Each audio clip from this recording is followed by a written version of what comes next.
B. Me Marco, almost 50, engineer. Divorced for about 10 years. Life is pretty quiet. Work, home, gym, weekend projects in the garage. I don't ask for much. Just want to do my job, pay my bills, and see my daughter succeed. Her name is Penelope. She's 21, my only kid. After the divorce, her mom, Helen, got remarried pretty quick and moved a few states away. I was the one who stuck around. School meetings, driving lessons, the whole deal. I was proud to do it. She was a smart kid. Got into a good university in the city, about an hour away. I wasn't rich, but I managed my money well. Set up a college fund for her since she was a baby. It was enough to cover tuition, no problem. But I wanted her to be comfortable, to focus on her studies.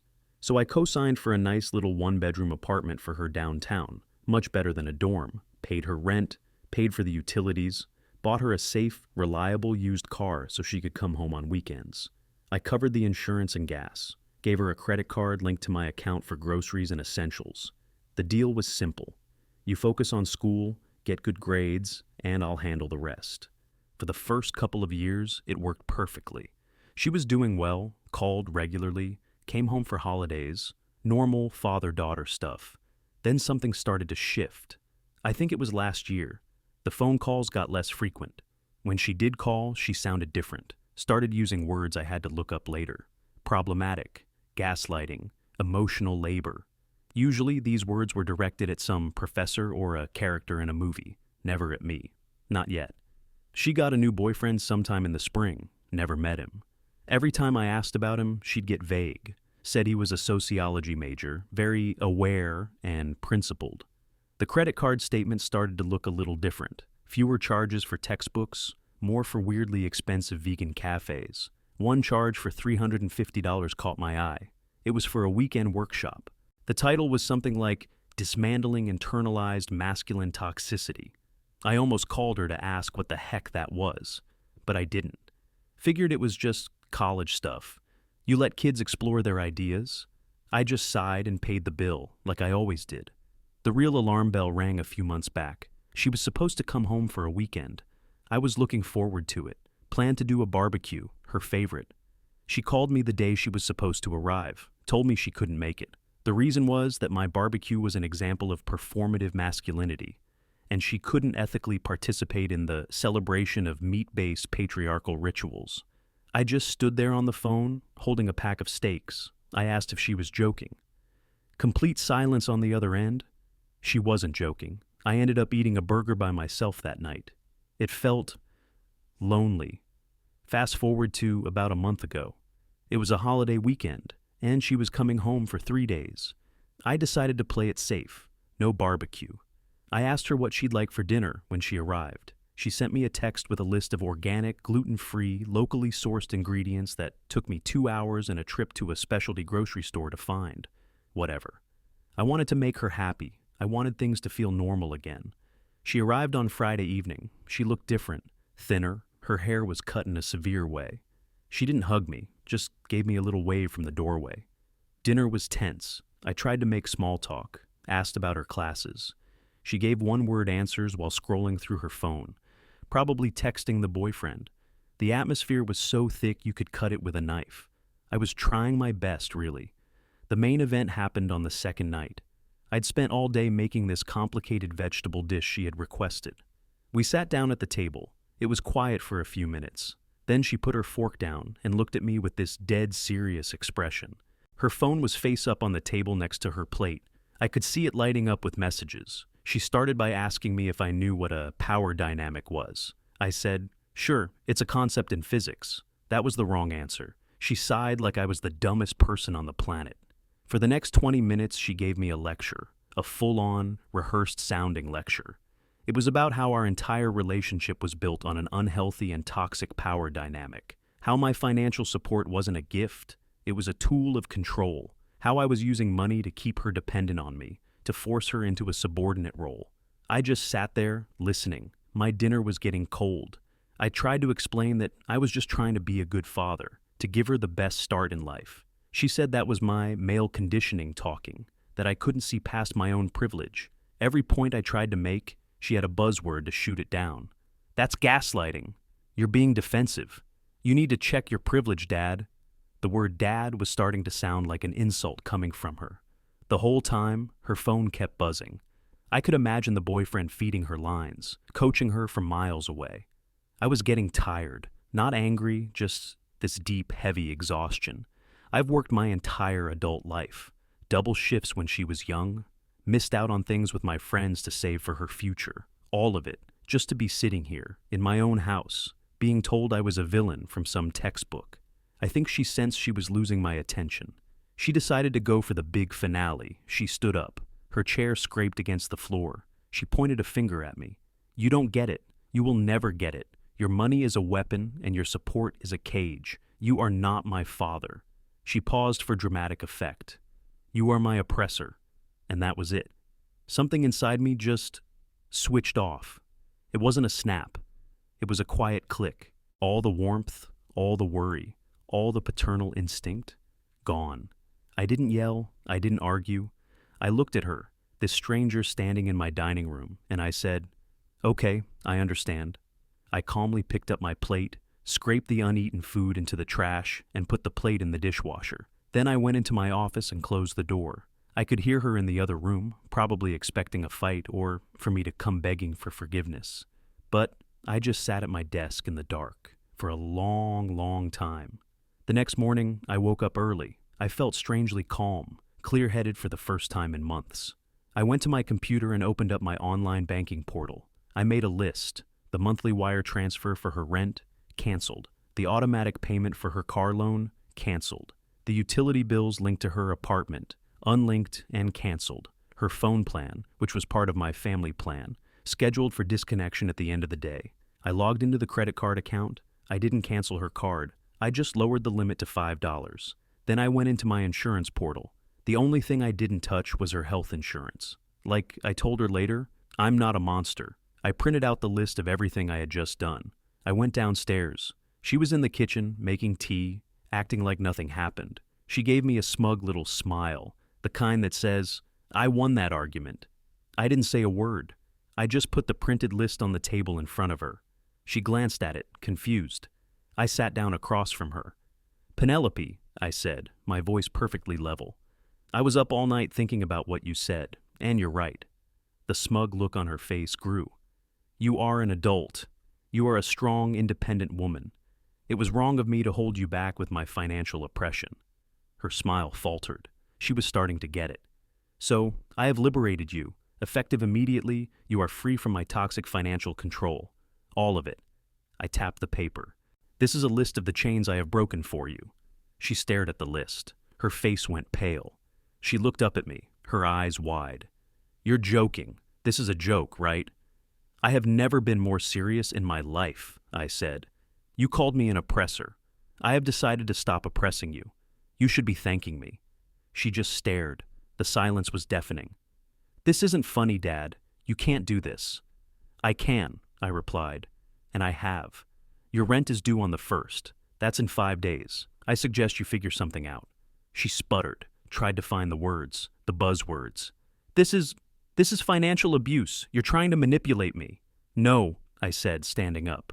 I am respecting your wishes. You wanted to be free of my patriarchal money. You are now free. Congratulations on your independence.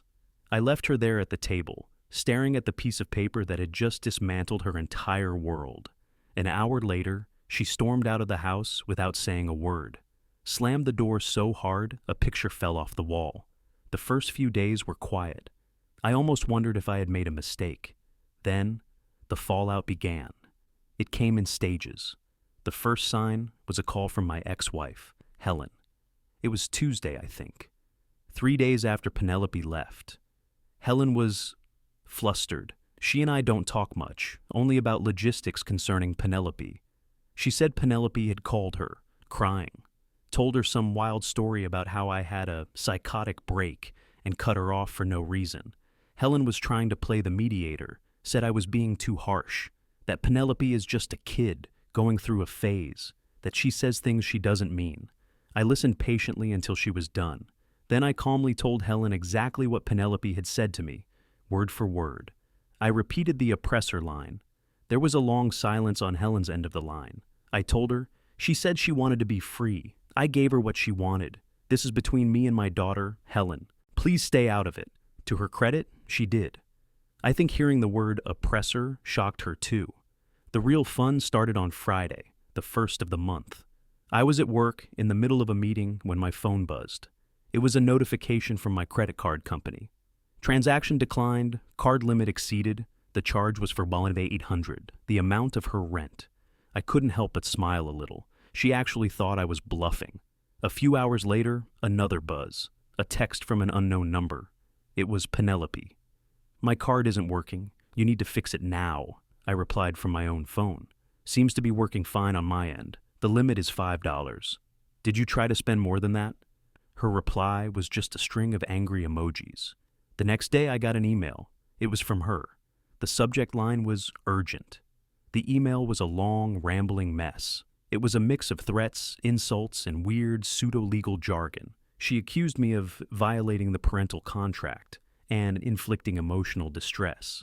She said her boyfriend, the sociology major, told her she could sue me for financial abandonment. I laughed out loud at that one. I wrote a very short reply. Penelope, you are an adult. I have no legal obligation to support you. You demanded independence, and I have granted it. I wish you the best of luck in your future endeavors. That seemed to make things worse.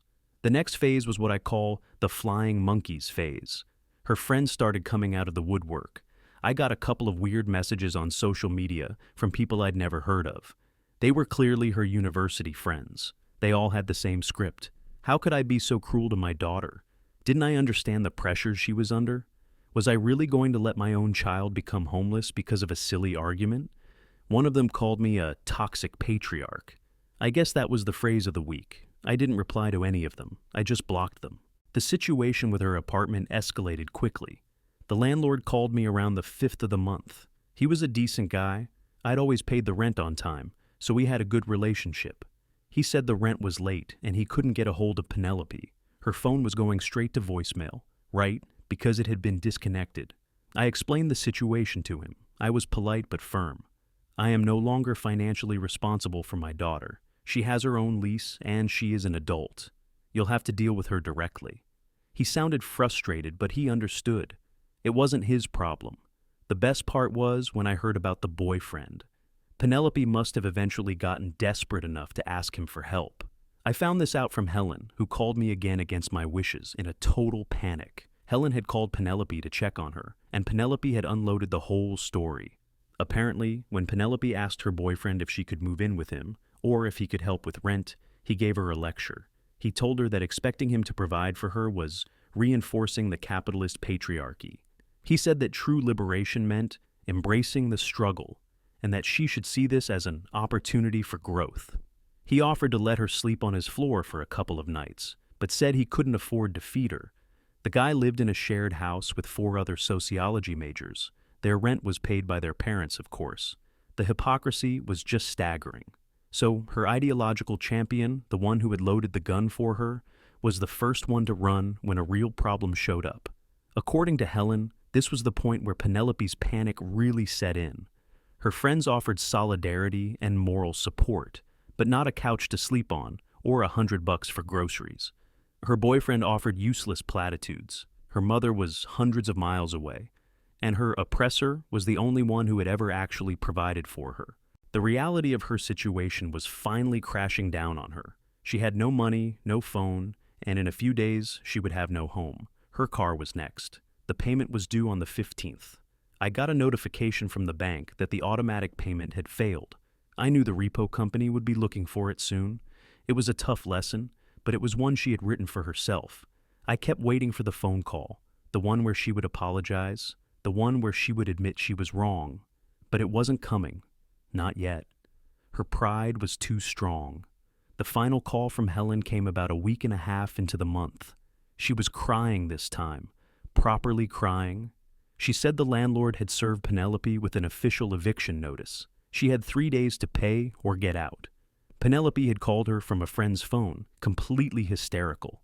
Helen begged me to just pay the rent for this 1 month, to give her time to figure things out. She said, "Marco, she's our daughter. You can't do this." I took a deep breath.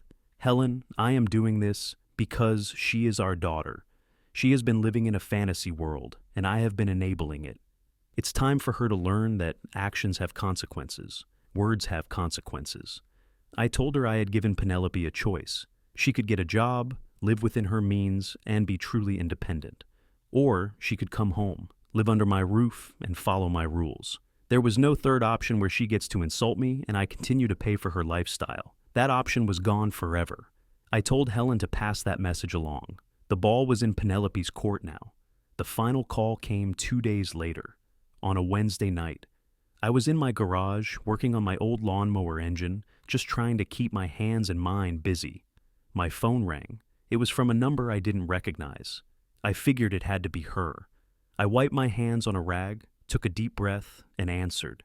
It was her, and she was not calm. The first thing that hit me was the sound, a raw, ragged panic I hadn't heard in her voice since she was a little kid who had woken up from a nightmare. There was no hello, no preamble, just a torrent of accusations. I ruined her life. I was a monster. I was trying to destroy her. She was screaming that her landlord was going to throw her stuff out on the street tomorrow, that this was all my fault, that I was a cruel, vindictive old man. I just held the phone a little away from my ear and let her vent. I didn't say a word. I just let the storm rage, knowing it had to run out of energy eventually. After a solid minute of her just unloading on me, she paused to take a breath. I used the silence. Have you called to discuss one of the two options I gave you? I asked, keeping my voice as steady and emotionless as possible. That just set her off again. Options? Options? My life is falling apart and you're talking about options. I don't have any options because of you. She was crying now, hysterical, gasping sobs. You have to fix this. Just call the landlord and pay it. Please, just pay it, and we can forget this ever happened. Forget this ever happened. That line hit me hard. The sheer audacity. The complete lack of self-awareness. No, I said. We are not going to forget this happened, and I am not paying your rent. I heard a sound like she had thrown her phone. There was a clatter and some muffled shouting. She must have picked it back up, because a moment later her voice was back. This time different. The anger was gone, replaced by a desperate wheedling tone. This was the bargaining phase. Okay, look, I'm sorry, okay? I'm sorry. I didn't mean it. I was just stressed from school. It was the most insincere apology I had ever heard. Just help me out this one time. I'll pay you back, I swear. I'll get a part-time job. Please, Dad. I'm scared. She used the word dad like a key she thought would unlock everything. A few weeks ago, it would have. But not anymore. The lock was changed. The two options still stand, Penelope, I said. Those are the only two topics I am willing to discuss with you. She went quiet for a moment. I could hear her ragged breathing. So, you're really going to do it, she whispered. You're just going to let me be homeless. I am not doing anything, I replied. I am letting you make your own choice. You are an adult. Your housing is your responsibility. But I don't have any money. I have nothing. What am I supposed to do? That brings us back to the options, I said, my patience wearing thin. Option 1, you handle it yourself. You are a resourceful young woman. Option 2, you come home and we handle it together, under my terms. That's when the final wall broke. It was a complete and total meltdown. The ideology, the buzzwords, the smug superiority, it all dissolved into the terrified cries of a child. She was sobbing uncontrollably now, so hard she could barely speak. She wasn't yelling at me anymore. She was just broken. I can't do it. I don't know what to do. I messed up. Please, I don't want to sleep on the street. It was the first honest thing she had said in months. There was no pride left, no agenda, just fear. I'm not going to lie and say it didn't affect me. It's a terrible thing to hear your child in that state, but I knew if I gave in now, I would have lost her forever. She would learn that a tantrum was all it took to get her way. I let her cry for another minute. When she had quieted down a little, I spoke. Which option do you choose, Penelope? There was a long, shaky sigh on the other end. I heard a tiny, defeated voice. Option 2. Okay, I said. Here is what is going to happen. I am going to hang up.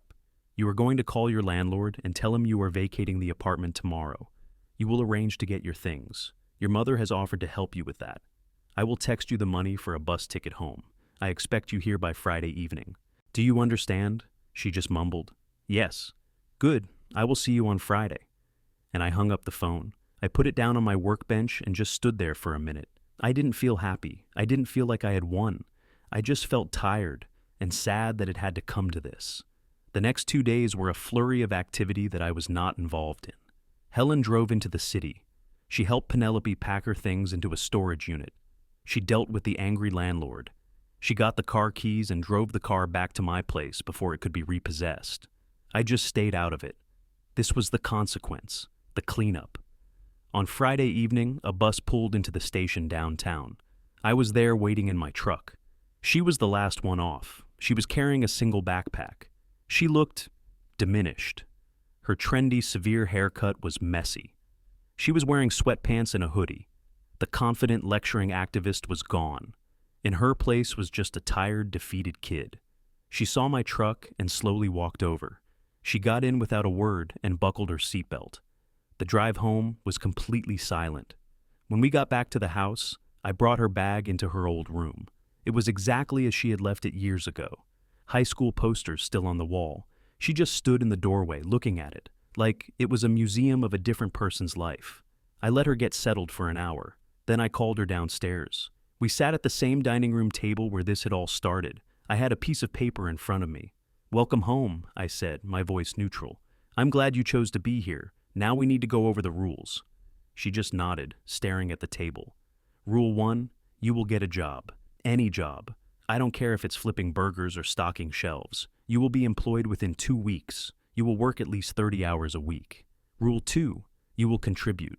Half of every paycheck you earn goes to me for room and board. The other half goes into a savings account to pay for your car insurance and eventually a deposit on a new apartment. Rule 3, you will be a member of this household. That means chores. You will do your own laundry, keep your room clean, and you will be responsible for cooking dinner twice a week and cleaning the kitchen afterwards. Rule 4, respect. We will not have a repeat of our last conversation. You will speak to me respectfully in my own home. I will do the same for you. We can disagree, but we will not be disrespectful. I paused, letting it all sink in. This isn't a punishment, Penelope. This is the deal. You live here, you pull your weight. Are we clear? She looked up at me. Her eyes were red-rimmed. She nodded slowly. Clear. And that's how it began. The first week was rough. She barely came out of her room. But she did what I asked. She got on the computer and started applying for jobs. Dozens of them. She got a lot of rejections. The real world wasn't too interested in her university theories. Finally, after a week and a half, she got hired. At a coffee shop on the other side of town. Early morning shifts, making lattes for people like the person she used to be. I watched her come home from her first day. She was exhausted. Her feet hurt. A customer had yelled at her for using the wrong kind of oat milk. She slumped down at the kitchen table and just stared into space. I didn't say, "I told you so." I just pushed a glass of water towards her. Slowly, things started to change. Getting up at 5 a.m. every day grinds the ideology off you pretty quick. She was too tired to be an activist. She was just a girl trying to get through her shift. She started to understand what $1 was actually worth. She saw it in terms of how many hours of dealing with rude customers it took to earn it. Her expensive vegan lifestyle went out the window. She started eating whatever I cooked because it was free and she was hungry. Her old friends stopped calling. I guess the girl working at the local coffee shop wasn't as cool as the radical student living downtown. Her principled boyfriend disappeared completely, sent one text saying he couldn't be with someone who had capitulated to the patriarchy. She just deleted it and went back to sleep. Her world got a lot smaller. It was just the house and the coffee shop. We didn't talk much, but the tension started to fade. We'd eat dinner together in silence. It wasn't angry silence anymore, just quiet. One Saturday, I was out in the garage trying to fix a wobbly leg on a table. She came out and just stood there, watching me. After a minute, she asked, "Do you need help holding that?" I was surprised, but I just said, "Yeah, that'd be great. Thanks." So she did. She held the leg steady while I tightened the bolts. We didn't talk, but we were working together. That became a regular thing. She'd help me with projects around the house, yard work, cleaning the gutters. She was a hard worker. I think she just needed to direct that energy towards something real. The turning point came about 2 months in. She came home from work looking furious. She threw her keys on the counter and vented about how her manager had cut her hours and given them to a new girl, and how unfair it was that she was working so hard and getting nowhere. I just listened. When she was done, she looked at me and said, It's not fair. I do everything right and it doesn't matter." I nodded. "Yeah, sometimes it's like that." And we just looked at each other, and I think in that moment she finally understood. She saw me not as an oppressor, but as a guy who has been getting up and going to work for 30 years, dealing with unfair bosses and difficult projects, just to make sure she had a roof over her head. She didn't apologize. Not in words. But after that day, something was different. She started asking me about my day. And she actually listened to the answer. She cooked dinner on her nights without being reminded. One evening, I came home from a particularly brutal day at work, and she had a plate of food waiting for me. It's been about 6 months now. She's still working at the coffee shop. She got promoted to shift supervisor. She's saving her money. She bought her own phone and pays her own bill. She's paying for her car insurance. She talks about maybe taking some online classes in a practical field, like accounting. Our relationship isn't what it was when she was a little girl. It never will be, but it's real. It's built on a foundation of mutual respect now, not one-sided sacrifice. She still has her opinions, but she keeps them to herself. She learned that a lecture doesn't pay the bills. I didn't break her. I just let the real world show her the truth. Sometimes I think about that night she called me an oppressor. It still hurts.